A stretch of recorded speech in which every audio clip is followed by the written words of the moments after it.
they will be a great team. Thank you very much for everybody here.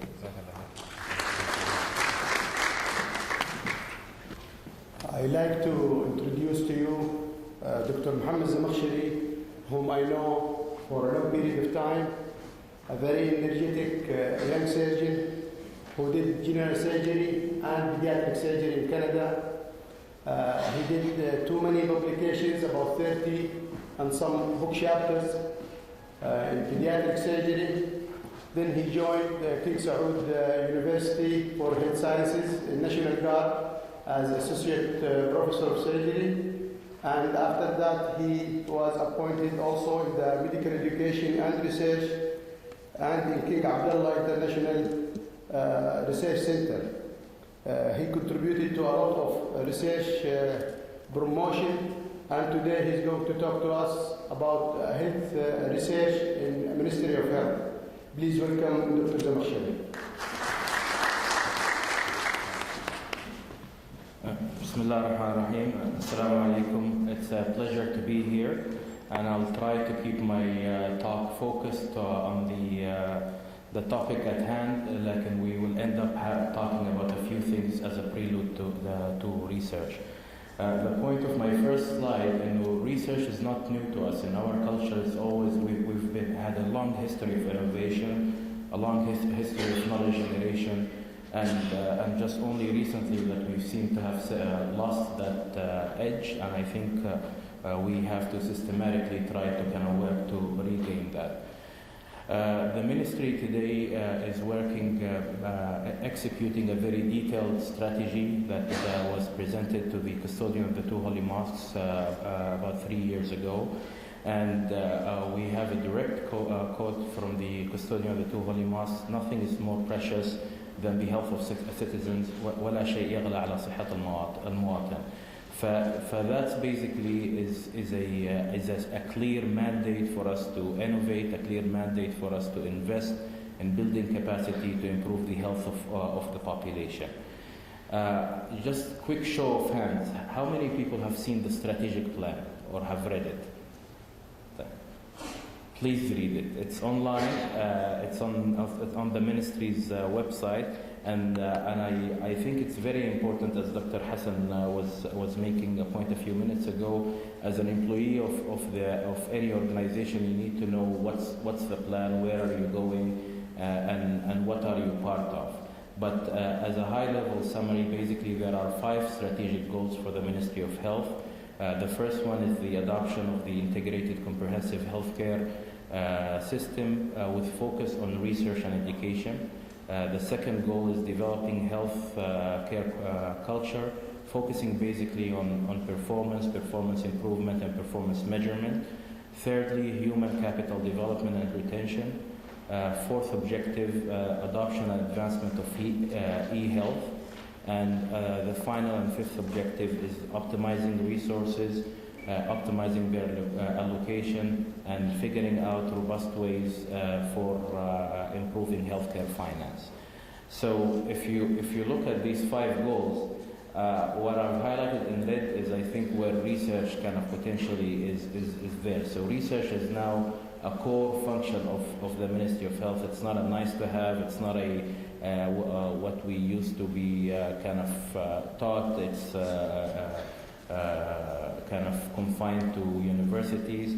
His Excellency the Minister is very clear about research and education being very core business for the Ministry of Health now and going forward, inshallah. Right now, if you look at the ministry at large, this is more or less where we're at today. We're about 249 hospitals, we're about 2,200 primary healthcare centers. We spend about 5% of our GDP on healthcare, and we're 250,000 people on the payroll of the Ministry of Health. Each one of these numbers is about to undergo some significant expansion with multiple challenges. There is escalating health costs, there is rapid increase in demand of healthcare and health services, there is limited capacity and limited ability for the Ministry of Health with the resources available to it, rapidly advancing health technology, the country's vast geography. This is a big country with very difficult geography at times for access, and the difficulties and challenges in implementing the quality standards that we all aspire to. So and these are all the challenges that basically have fueled putting together a strategic plan with very clear objectives, with the integrated comprehensive healthcare system basically being the first objective of this plan. And what it really means is basically historically the system was fragmented, was reactive, was basically physician or hospital centered. What this system is trying to do is trying to be proactive, trying to look after health and wellness as opposed to looking after disease, and trying to basically be very patient centered. And if you're going to depict it, historically what the system looks like today or a couple of years ago before this reform started, it looks something like this. There is a central hospital and the whole system is scattered or organized around the central hospital. What the plan the ministry is executing today is systematically trying to reorganize the system where it's basically focused around the patient, bringing the care closer to the patient, bringing the care to patient homes. One of the programs, for instance, His Excellency Dr. Mansour Al-Hawazi always talks about, and I think rightly so, is for instance the home health care. Home health care, when 2 years ago was non-existent, today there are about 15,000 people working in that program in one capacity or the other. So these are the kind of things that are happening in the ministry today. And the whole idea is basically you have these organized care kind of clusters, if you like, where each region is self-sufficient to the tertiary care level, and it's all patient-centered, and the country throughout is sufficient within regions, and then medical cities are the crown jewels in the whole ministry, like King Abdullah Medical City. And basically the country is then divided into 5 zones. You're obviously the referral base and the tertiary and quaternary hospital or medical city for the western zone. And I think this is important and relevant to what we're talking about, because this is where tertiary and quaternary care is being provided, but I think this is also eventually where our residency education bases are going to be, the research bases are going to be, the support to the whole region that you're referring to is going to be. So there's significant capacity that you're going to be investing in, and we are truly looking forward to collaborating with you and supporting you in any way we can. The project, it's already underway, 2 years into it. It's a 5-year project. And these basically are the 8 big strategic initiatives. So there's a full restructuring of hospitals. That's why you've heard about these 115 hospitals we're building today. We're building about 750 primary healthcare centers, developing the patient transfer system in between the hospitals. We're not talking from scenes or from homes, where that's the Saudi Crescent. And we're talking between these 250 hospitals, between these healthcare facilities. How can we transfer patients into the medical cities, between referring hospitals, and so on and so forth.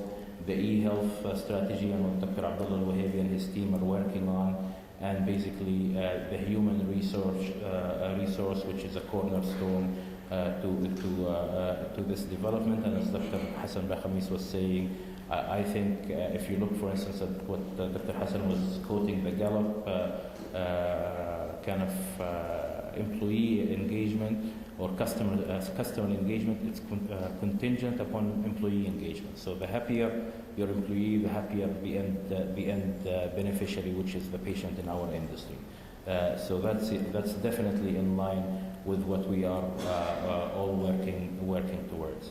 And basically, in a nutshell, this is what you're trying to achieve. You're trying to achieve that a healthcare that looks after the populace throughout their life, looks after them at health, promotes their health, maintains their health, starts looking after them from the prenatal period, and then looks at, and is very robust and proactive into looking after them till death. So this is basically the healthcare reform strategy that the ministry is undergoing today. This is not what we're talking about today, but I thought this is an important context or a prelude to why research is important to be an adjacency or to be basically incorporated into what we're doing. And I think through a phased approach in research, where we're having some sort of short-term, mid-term, and long-term plans, we can systematically start from very basic capacity building in the next 3 to 5 years, all the way to in a decade or so where we're a little bit more globally competitive and actually are generating knowledge that is economically meaningful. If you look at the overall vision for research in the ministry, it's basically to bridge knowledge gaps pertaining to health and healthcare in order to improve the health of the population. So if you dissect this statement, you'll find that if the research we're doing is not related to the healthcare and health priorities in the country, then we're probably not doing what we're expected to do.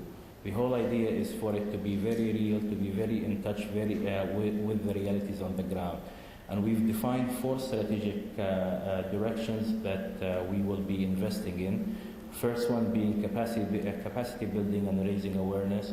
So how do we improve the knowledge of our 250,000 employees about research, about how to utilize research in your daily work, how do you utilize the outputs of research, how to use research in your decision making. What Dr. Hassan Khamis was just discussing is exactly a perfect example of using research about employee engagement in making sure that you are happy, so you're providing better care to your patients, and basically that's an awareness and a capacity building exercise. This research has to be entwined with the priorities of health and healthcare. So what are the national priorities? How are we going to define them? And the ministry fully realizes that it has a leadership role to play in this, but it doesn't also do this alone. The medical cities are the crown jewels of the institutions, and you have a very important leadership role to play in this, and we are very keen to basically support you and collaborate with you in any way we can. But also the ministry as a whole will be working very closely with the universities, with King Abdulaziz City for Science and Technology, and so on and so forth. Improving the utilization of research to improve the health and healthcare of our population. Again, there's a lot of knowledge out there. Are we using that and incorporating that into what we do? Are we using the latest information available? Are we using the best evidence for our practice? How can we make this robust? How can we make this part of our kind of daily business, so to speak? There's a lot of innovation in this area that's happening globally, and I think this is another area that we can be leaders in fairly quickly. Finally, and this is why we put this 4th strategic goal, we sometimes forget why do countries or why do the West or more mature economies do research. It's really for the economic output of this research. So if a research that is done just for publication or done for interest because I'm interested in X and I'm doing research on it, that's good for me. But I think from a country standpoint, to support research and support funding, it has to have very, very real economic outputs, and I'll give some examples about that as we go. Part of what I'm also supposed to be supervising or overlooking is the information center. And again, we are using the same strategic directions to unify the direction of the various parts of the portfolio to basically be able to feed off each other, complement each other, and enhance our ability to achieve the overall vision of the ministry. And I'm not going to take you through all the details here. But let's kind of zone out a little bit and look more globally. So if you look, for instance, at countries like the U.S., for instance, the U.S. spends about $300 billion a year on research. And this is a decade ago, and this number is what we spent in 2010. So it shows you, even if you adjust for size, you adjust for per capita expenditure, there's a huge deficit in our expenditure in research. And this is a very kind of cool visual way to depict it though. So this is from an application online called Word Mapper. But what it does, it basically it blows up or kind of shrinks the maps according to output. So if you look based on R&D, you see how big the US is, for instance. This violet dot here, this is Japan. So we all know how small Japan is geographically, but when you look at it by R&D output and R&D investment, this is basically how big a player it is globally. Our whole region is here. So we are here somewhere. So this is Africa, Asia, all the way up to, this is India here, the small thing, India, this is China. So basically just to give you a global idea. When you look at GDP expenditure on research, again you see the scales here. When you look at wealth, the scales change a little bit, and that's when you see basically China being the biggest player in the world. Again, when you rank countries based on their output or based on their R&D expenditure, you see that there are a lot of countries that are spending a lot of money, and we're not on this list. For us to make the 10th on this list, we need to be spending every year about 70 riyal per capita per year. So that's if you do the math, that's a lot of money. But what's important here is basically what I'm trying to make a point about here is the more you spend, the more you spend in getting intellectual property and generating that in your country, the more productive your labor is.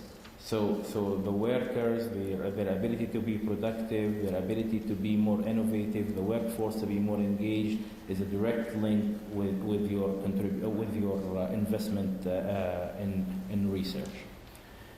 Again, just a quick kind of prelude, and I'll show you why I'm showing this in a second. This is how you move, basically link research to economy. Is you make big bets. You study them based on market potential, and then you do the investment in R&D. So these things need to be linked together in order for this to be meaningful. How many people have an iPad or iPod in the room? Show of hands. Okay. So this is how the iPod was started.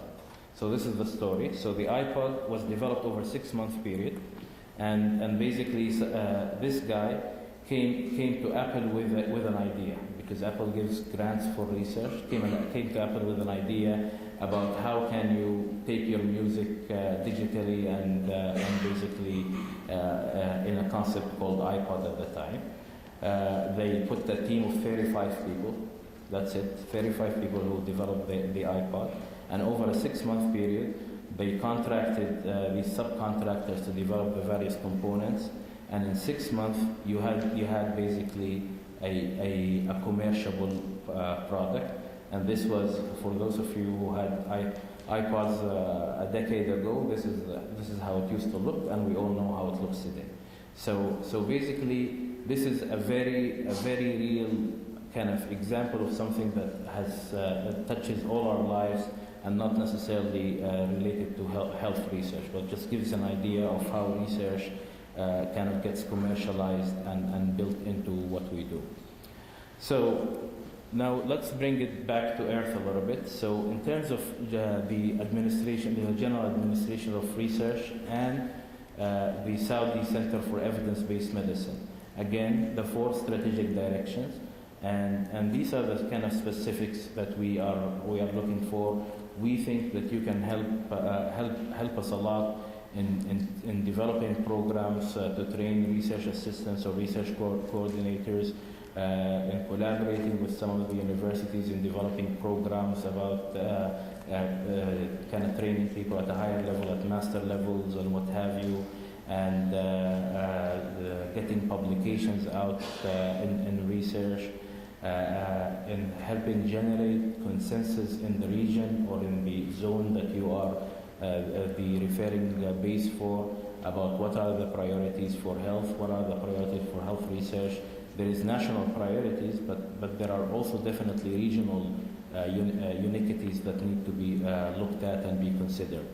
How do we improve, how do we build research into our daily business, how do we decrease variation, come up with clinical practice guidelines, develop them into pathways, develop them and have the metrics, the input-output process metrics that will improve the care of our patients, our core business at the end of the day.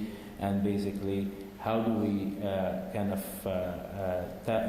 contribute to a knowledge economy? I think as a medical city, you have a very big strength in developing and basically being hubs for randomized clinical trials.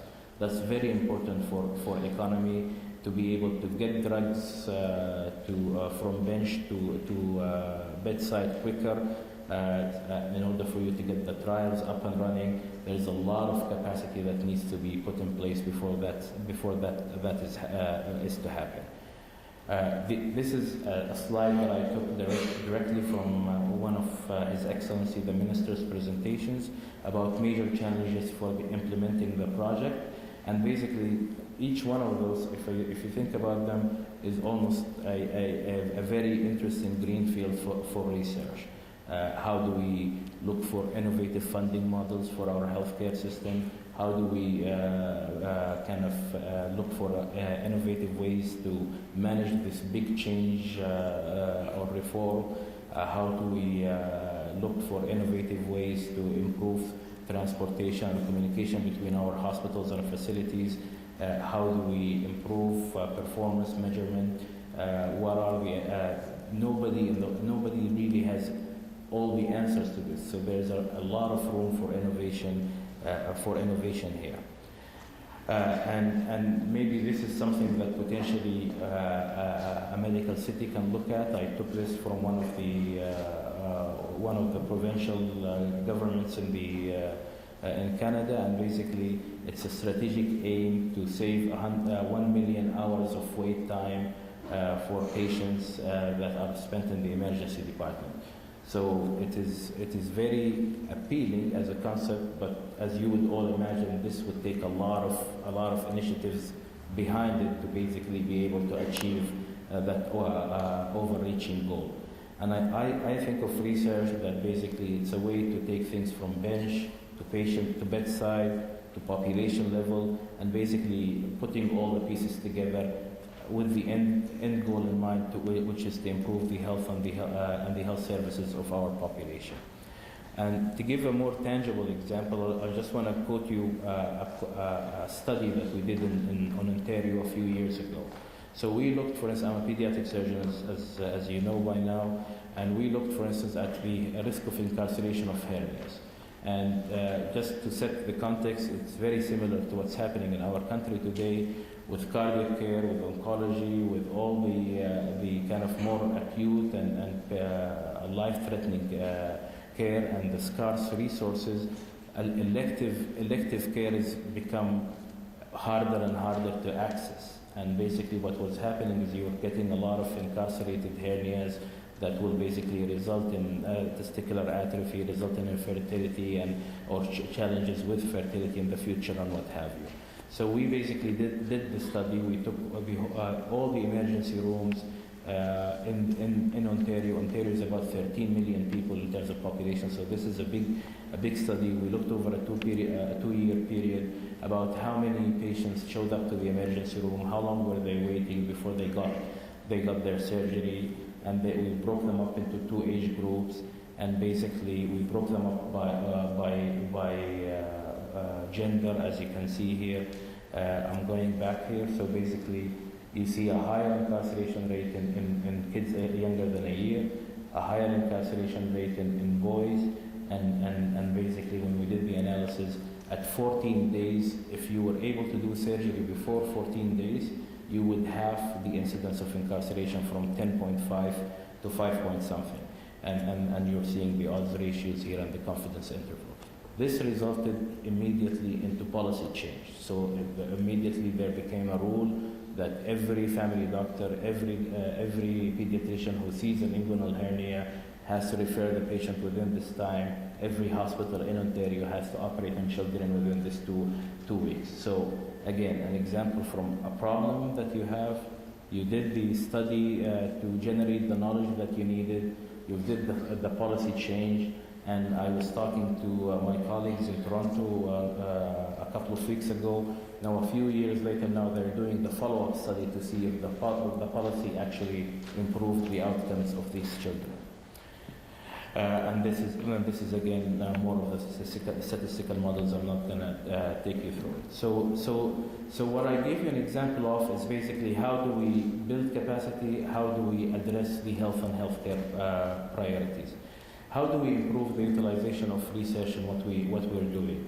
I'm borrowing this slide from our colleagues in King Khalid Specialist Eye Hospital in Riyadh, and basically the reason I put this study is this slide here is obviously they're working on something that's very innovative, but basically it's the specialist hospital, a medical city in a sense, and they've built a collaboration with Hopkins. They have another collaboration with an eye institute, and basically they're doing the research on the ground with building on kind of tapping into expertise, and this is something we are supporting with and will continue to support with, and we would encourage you to do the same.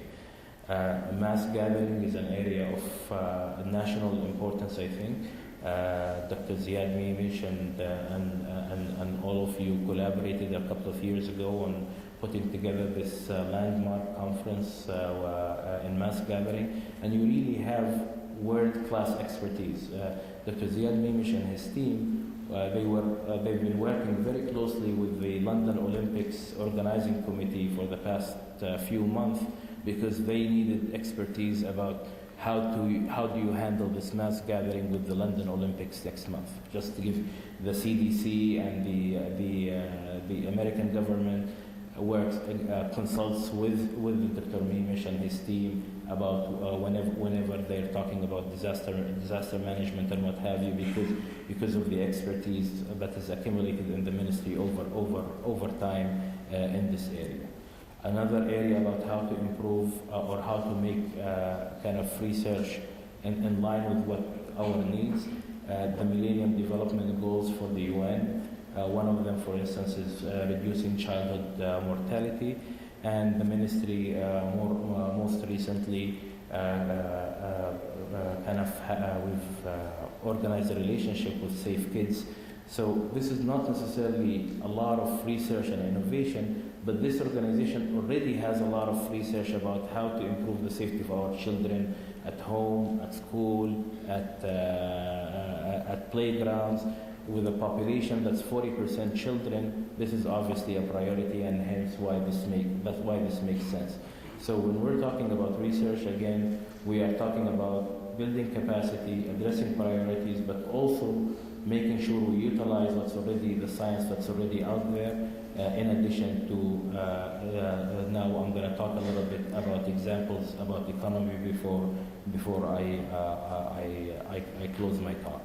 So I'll give you an example of something again that I had the pleasure of being involved with. So this is the lab that we were working with in Toronto, and you see here a list of companies. I'm not going to bore you by going through the names, but basically this is the reason we have an astronaut, because there are actually astronauts on the research team. There were actually engineers from NASA on the research team. And the research project looked something like this. So basically we were generating, and the team was basically putting together a MR-compatible pediatric robotic arm, and basically along with using the high-intensity focused ultrasound and innovative uses to basically control some oncological illnesses, some congenital anomalies, some fetal anomalies, alongside with developing custom-made simulation solutions to allow the transfer of knowledge from one generation to the other in pediatric surgery in very complex procedures. Why am I showing you this? This is now in Saudi Arabia. We actually brought this a few years ago. We brought it to the National Guard. They've invested a significant amount of time and money in building the links with this team, but also putting in the infrastructural investment to be able to be a beta site to basically do the research on this and actually get all these technologies out to the market quicker. I see no reason why King Abdullah Medical City cannot do the same and more in the areas, whatever the areas you might decide are of interest to you. The final kind of few points I'm going to make is about where are the opportunities, where are the areas that the government will support for research innovation. We did a study a few months ago with a consultant and with the involvement of the Ministry of Commerce, the Ministry of Petroleum, and multiple government stakeholders. And the whole idea was basically how do we get a manufacturing cluster for medical devices off the ground. This was done under the leadership of His Excellency the Minister of Health in collaboration with His Excellency the Minister of Commerce and Trade and His Royal Highness Prince Faisal bin Turki bin Abdulaziz, the advisor for His Excellency the Minister of Petroleum. And these were the research kind of questions of the study. How do we get the manufacturing of medical devices into the country? Where are the opportunities? How do we get this off the ground? And the reason I'm presenting this to you, it comes down to R&D. Whatever you are going to invest in R&D in, this is what you should be building hoping to have factories and what have you about. We did a very systematic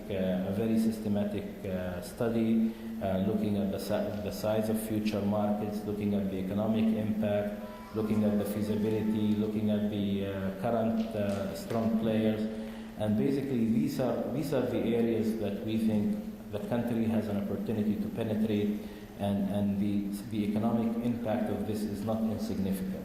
So you are looking at $2 to $3 billion a year of income for the country a decade down the road, and you are looking at thousands of highly qualified professional jobs that will be basically generated, whether be it in R&D or manufacturing in this area. So this, if I was in one of the medical cities, I would take one or more of these areas on and make it a niche area based on my pathology, based on my interest, based on my strength on the ground.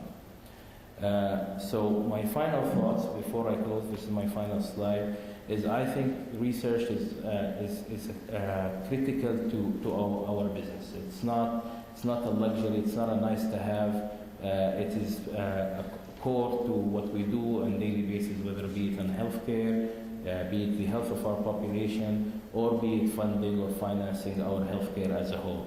I think we should, in the beginning, focus on building the human capacity in the country, raising awareness at first about the importance of research, and addressing and making sure the research is closely in line with the priorities of health and healthcare in the country, and keep it relevant to our clinical core business before we go into the weird and wonderful. Thank you very much.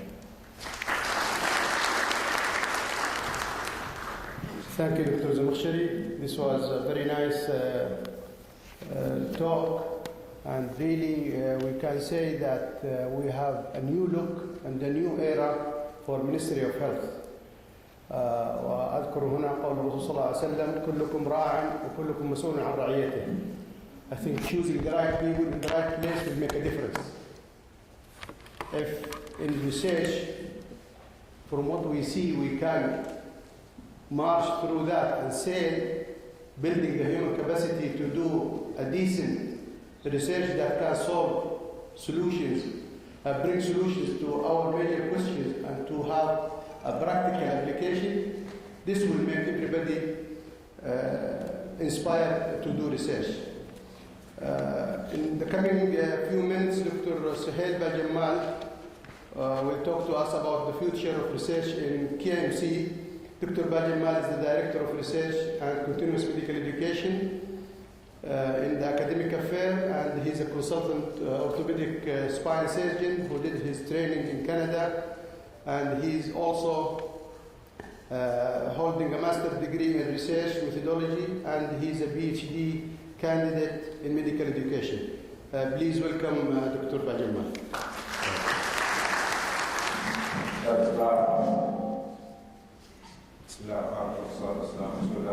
Thank you all for coming today, and I'd like to welcome Assistant Minister Al-Makhshari for accepting the invitation and really inviting us with the research initiative that they want, because that would be really helpful for us to decide where are we going.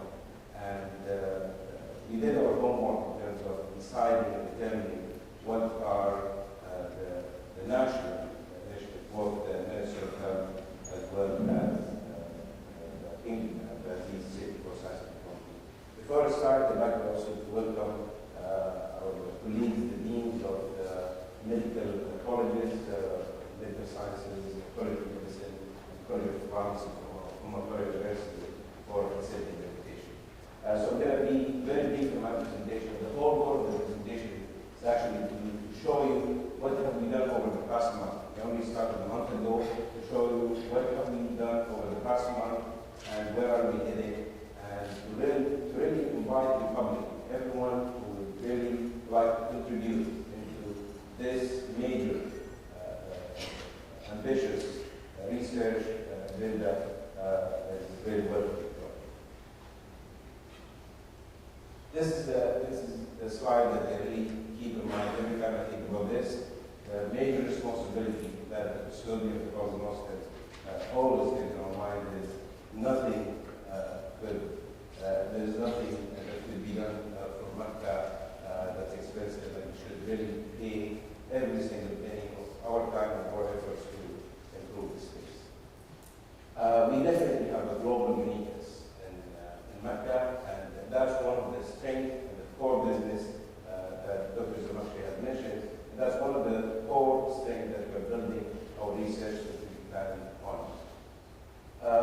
If you go to the website, visit the website, you'll find the vision and mission of the King Abdullah bin Said. You find that this right now we are running the highest standards of patient care, education, and research, and they all go hand in hand. Whatever we are improving our educational methods that will affect our patient care, whatever we're doing in our research products, it will always link to both education and patient care.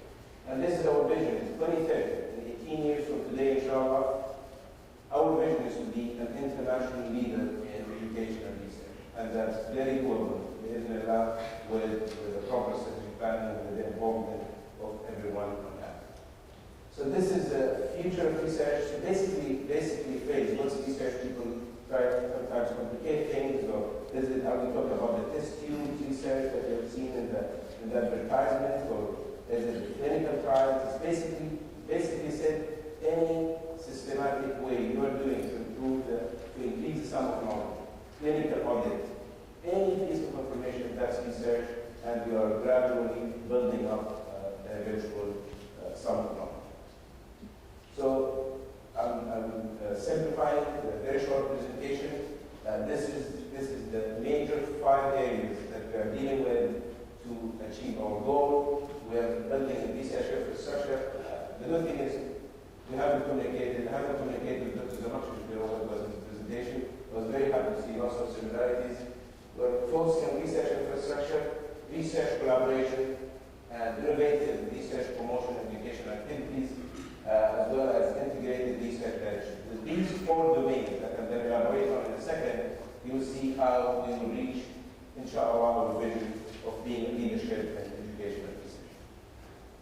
So the research infrastructure, right now we have 1 staff in the research administration, that's Ms. Rania Sulaiman, and she's our administrative coordinator, and she's doing most of the other jobs as well. And our goal is to include this, and it's pending the approval of the CEO, inshallah. These are the logistics that we're going to go through, and we have the honor of having Dr. Hani Habiti, our radiation oncologist, who joined us a couple of months ago, and she's the chair of the Institutional Review Board, the IRB, as well as Mr. Ahmed Housawi, vice chair of the IRB, has been going through lots of collaborative process of forming the IRB, because that's one of the cornerstones of important research. As well as we're going to talk about the e-library and how is that really instrumental in conducting proper research. And just keep in mind that all of this has been done over a month or a month and a half, so it's still work in progress.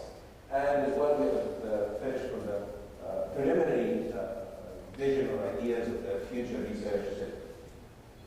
This is about the IRB. We made a public announcement. We go for applicants. We received lots of interested applicants.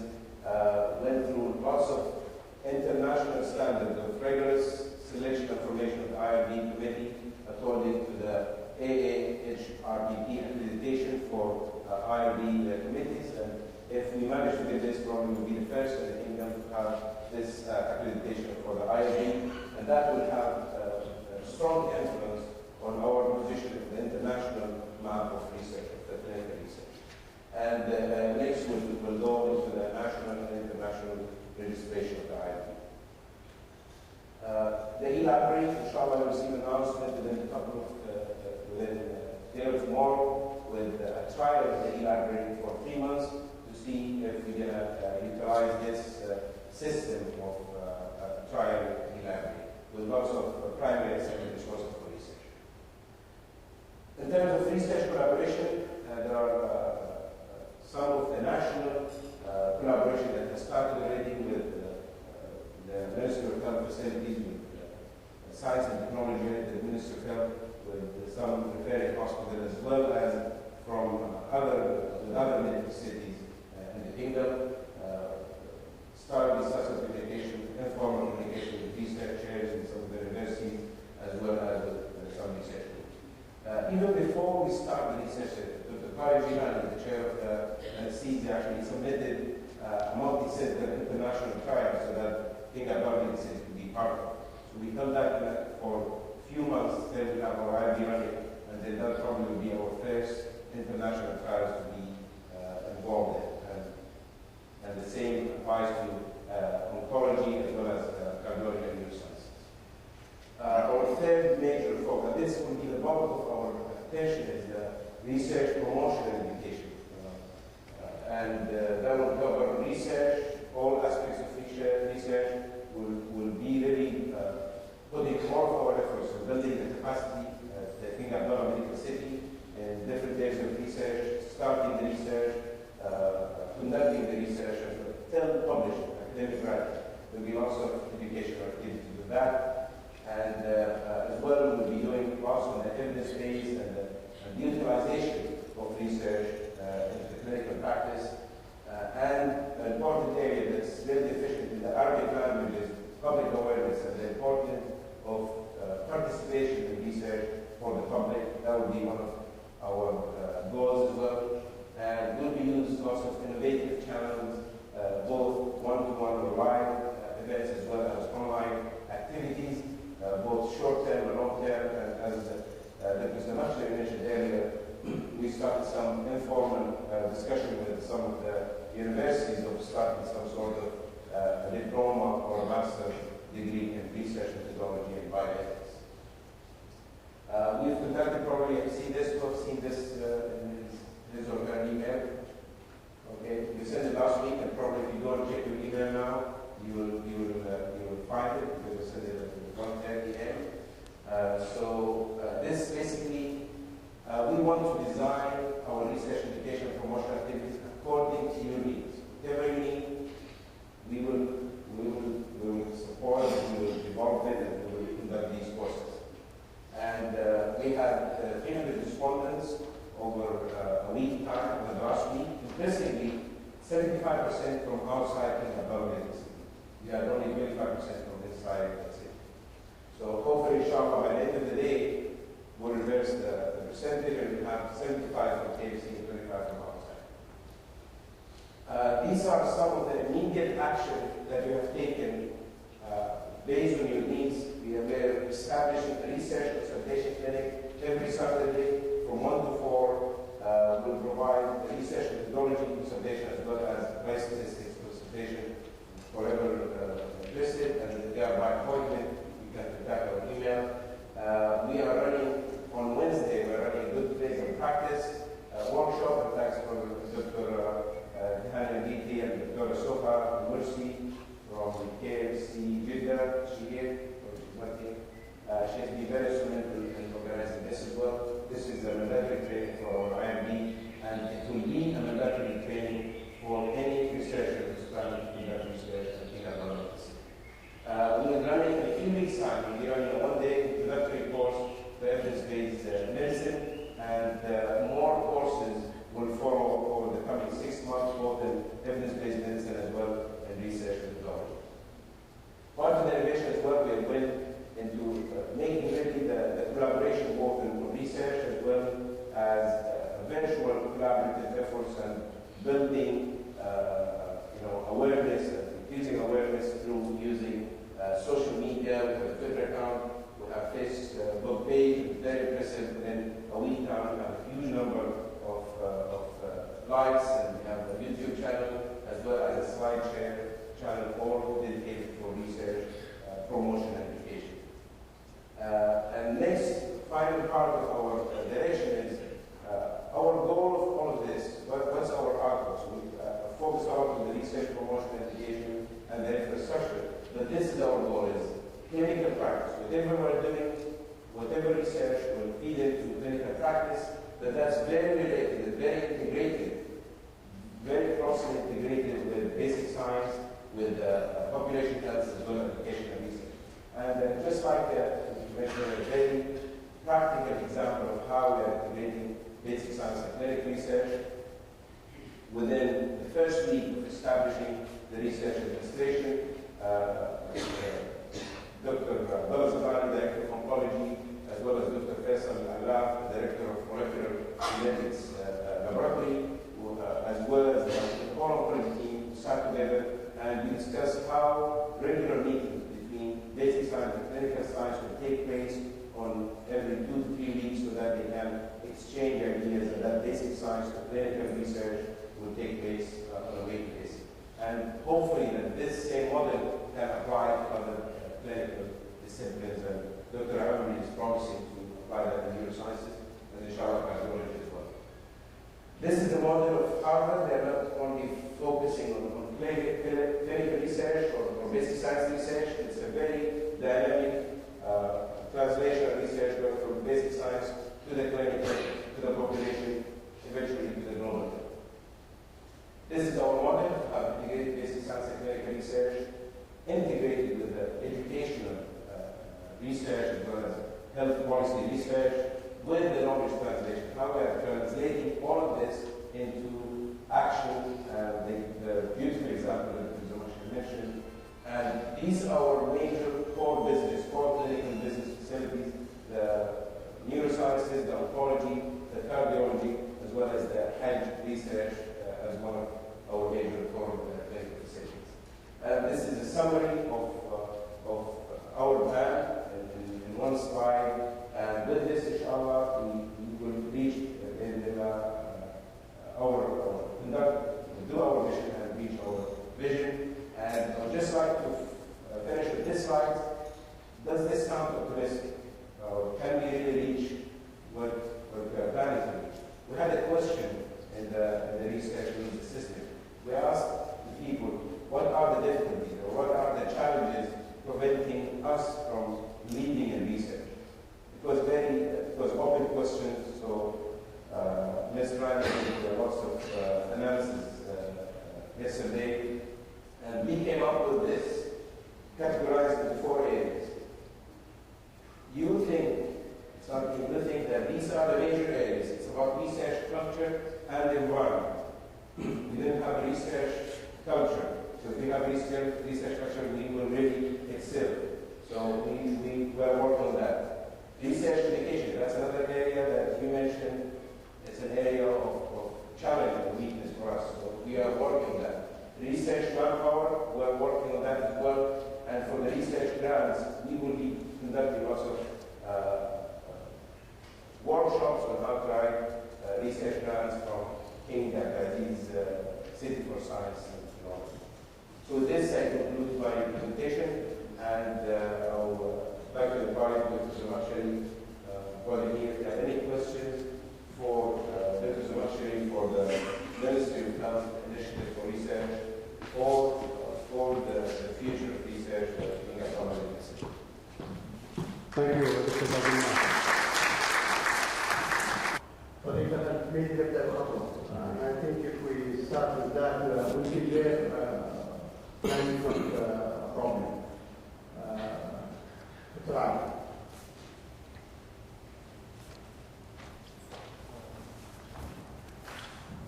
Thank you very much.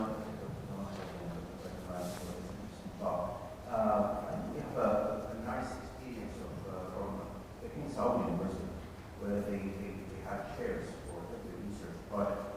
Is the Ministry of Health planning to either collaborate with some of the chairs at the King Saud University or produce their own chairs where I think it's a focused project you mentioned something about the budget and many people who are doing research, and probably the chairs and the individuals that we have here at the a lot of people are willing and interested in funding research. Does the Ministry of Health have such a project on board? Thank you, Dr. Adil. I think you're right. King Saud has a very good experience with this.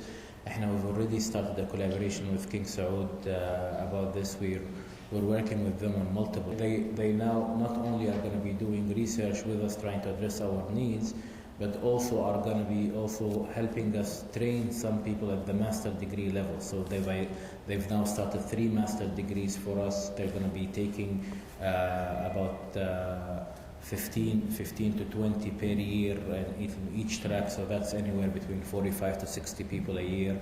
That's starting next September. It's been approved. They've been working very hard to make sure all the paperwork gets done on time, and they've accepted for the first batch, I think something like 25 Ministry of Health personnel who are now going to go and receive master degrees in public health in the various areas.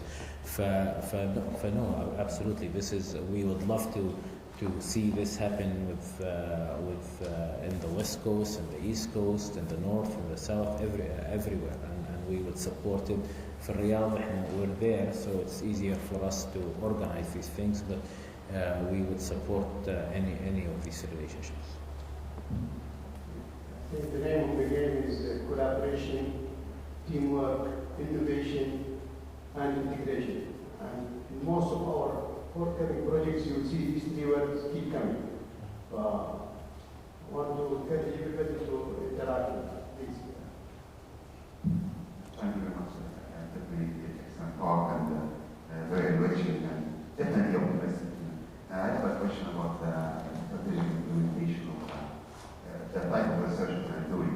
Is it going to be like a stepwise approach, like we start with international registries and then move after that to do clinical trials and double-blind clinical trials, or who can take the first takers, whatever will happen?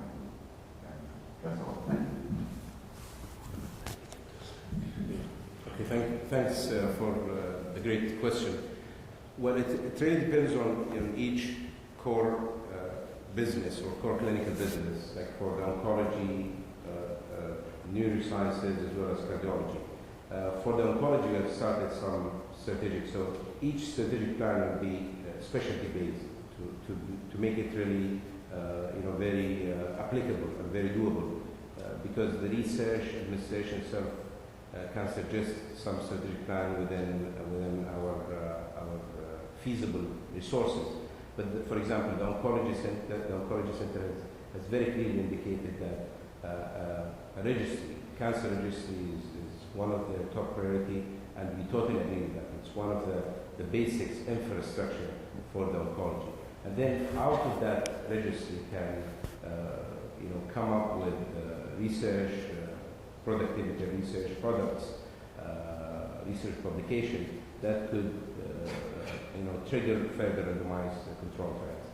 But that doesn't mean that we'll be conducting that as a very dense phase. It's going to be very intermingled if we're starting the databases, the clinical registry, we might as well start, a clinical trial, really a clinical trial, an international trial as a site.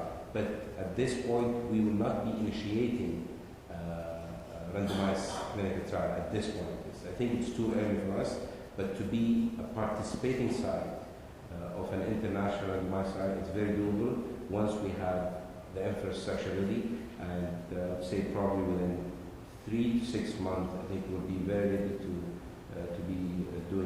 be participating in lots of international trials in all specialties. Okay, we'll take one more question. First time So, thank you for your very charming presentation. Just one question regarding the perspective of the MOH in implementing research in the preventive medicine field, especially in the Islamic, based on our culture, and we have the uniqueness of the Islamic culture and medical research. Most of the diseases that we are seeing in the modern era are based on lifestyle issues. So I think there hasn't been any strong contribution from the Islamic countries in this area worldwide, and I think Saudi Arabia, inshallah, is one of the hopes that we can target this area, and based on our culture we can actually show the whole world that we have a lot of things that can be added to the medical field. Starting from the practices of our religion, the ethics of our religion, and all that. And this is a huge area of research. How can you, for example, just statistics-wise, you can target, for example, a religious population, and this has been done in all other countries, whether Jewish, Christian, and for example, see the incidence of coronary artery disease in a religious population who are practicing fasting and so on.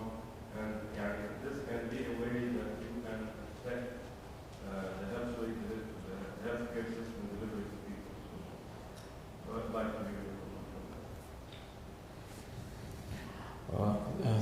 Thank you for your question, and I think the comment is straightforward. I think we agree with you. We would love for you to please kind of come forward, take initiative. If we can support in any way, we will.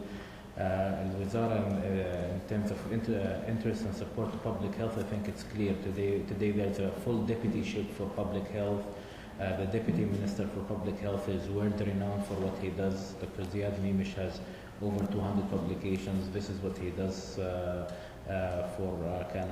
he's a world expert in communicable diseases. Now he's kind of setting up a lot of population work and population surveys for addressing a lot of these issues. So if this is not only for our colleague is asking, anybody who's interested in this area, either please reach out to me or reach out directly to Dr. Ziad, and I'm sure we will be more than happy to support. Okay. One last one.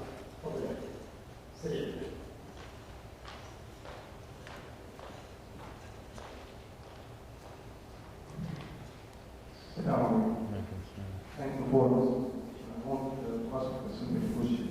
As you know, the environment research and environment aware, as you know, all the staff here, they work with contract. I mean, there is job must be done by them. For example, for the course must be followed by case, must be exam case for. And I want to ask the balance between the job or work and the research. I mean, for example, any idea for any staff here, doctor or nurse or even you want to give subject about the research. If the expectation from this job to follow this research and the balance between the work and the research in KMC, what's your opinion? Can I ask a colleague? I think if you look into the vision and mission of the KMC, you should feel part of that. Your contract is toward that vision and mission. So you should be looking to the vision that we want to be internationally recognized research center, and our mission is what we are going to do to reach to that vision. So it should be there. Okay, I think by Dr. Alman.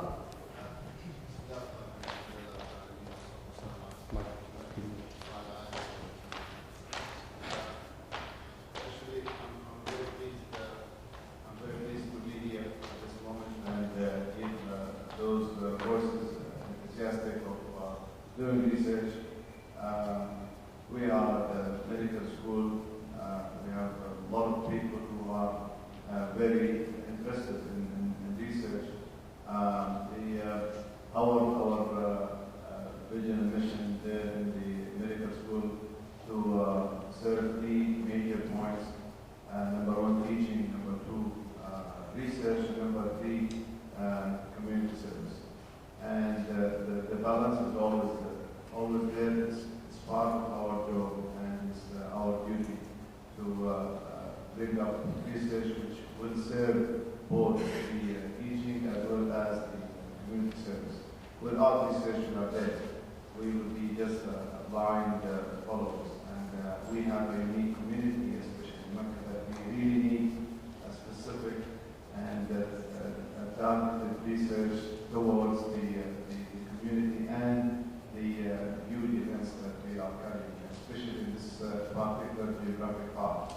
And we are very, interested in going deep in research as part of our duty. Once there is the facility, there is the support, the manpower, the money, the cost supply. I think it's just there are plenty of ideas.